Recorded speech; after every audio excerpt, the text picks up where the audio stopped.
Okay, so I'm going to show you a quick video on making videos in Stream and also for Microsoft Teams.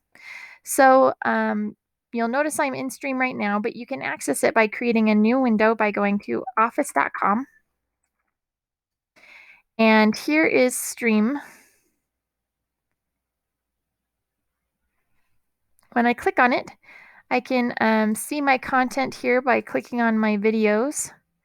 And then I can see my videos here and I can share them by clicking here and getting a link that I can copy. I can create them. I can either upload a video or right now what I'm doing is I clicked record screen.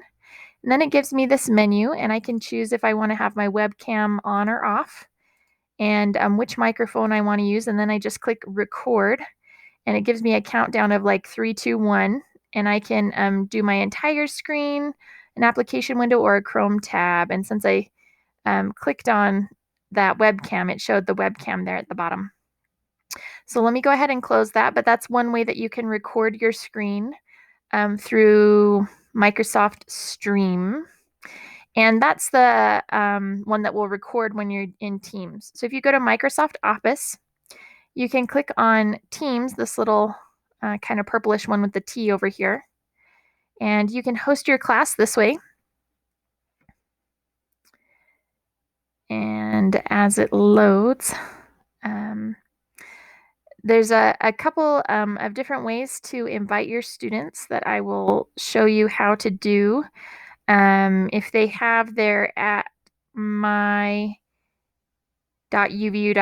account, they should be able to create a free account, or you can add them as a guest. So you can go to the activity channel in Microsoft Teams and see your personal activity, who you've called or talked to or chatted with. You could go to the chat and start a new chat. And you just click on that pencil there and you can start typing the names of people that you want to chat with. And you could create a chat for your class or for groups in your class. And then at the bottom, it has a way for you to click on format.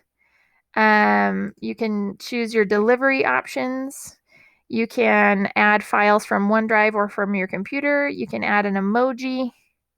You can add a little GIF. You can add a sticker. There's the stream option that you could insert a link from Stream. You give somebody some praise. Let me unclick that one so you could give some people some praise. Or the more options, you can find more apps. And then you just click send in that little send button over there. So you can chat with people this way. You can click on Teams, and I have to click on it twice so that it exits the last team I was in. But then you could join or create a team. And when you click create team, you could create a class, a learning community, staff, or other. So if you wanted to create a class, you could. And you would just write the name and a little description. So if you wanted to say example class, and then you just click next, and then it's going to create the team for you. And then you can search for students. And if you don't have their UVU ID emails, you could ask them for their other email and just add their email as example@gmail.com. So sometimes when you do that, though, that's not a real email, but when you do, you can usually add them as a guest. Let me see if I can add myself as a guest from my.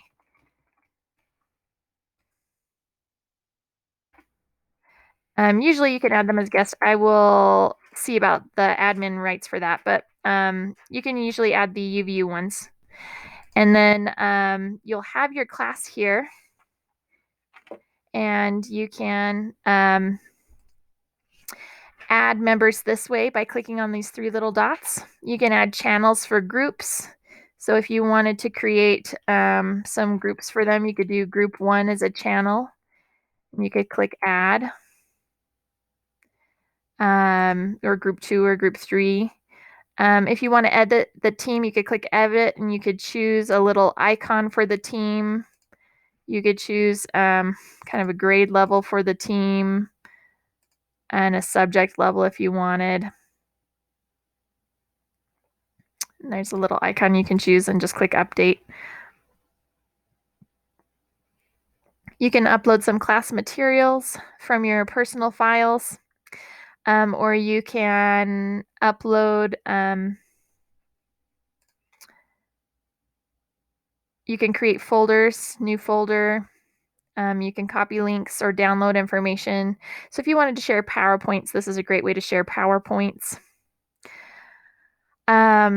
When you're in the actual team itself, I'm going to click on the general channel.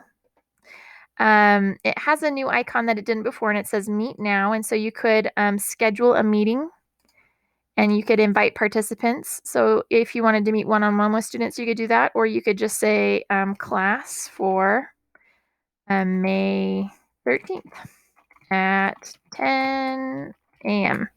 And then you could add all the students this way. And then you could set the time here.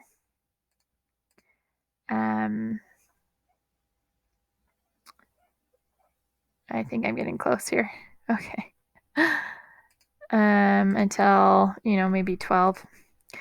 And then you could just give them some information, and then you click send, and then it should send them a link, and then you'll see the information here. And then at the time, you can go ahead and start the meeting, and they can join that way, or you could just click meet now. And you could see it opened up into a meeting format here, and you can have them turn their camera off or on.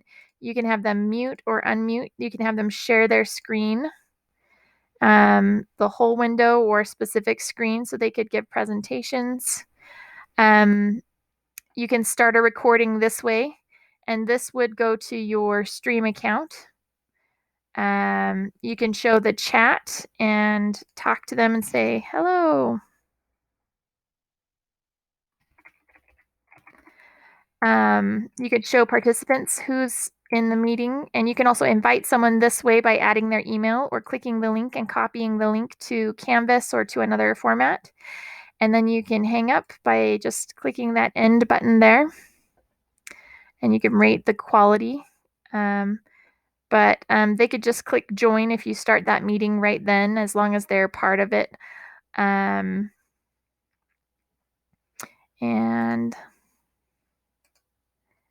going to change the meeting details for this one to be right now, actually, and see if you can see what that looks like. So we'll start it at 5 p.m. I'll send that update.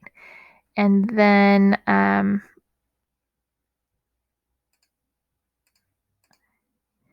you could just click join. And I'll click join now, and I'll see if I can turn off my audio so it doesn't echo or anything.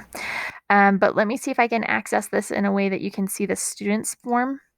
So I'm going to, they should get a little reminder for the class that they could click on. Or go to Teams. Let me click on my mail and see if I got an invite through my mail. I don't see that, but that's okay.